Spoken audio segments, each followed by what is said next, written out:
I want to ask all of you to make sure that the digital space, especially artificial intelligence, become part of our intelligence, inform, and we can leverage it as a tool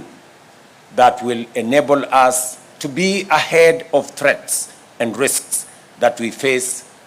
as countries, that we face as a region. And I am confident that technology,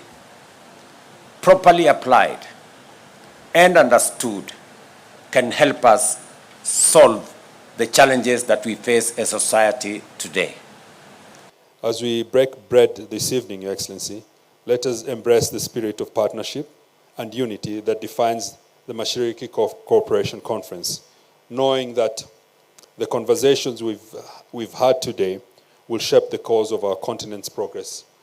for generations to come.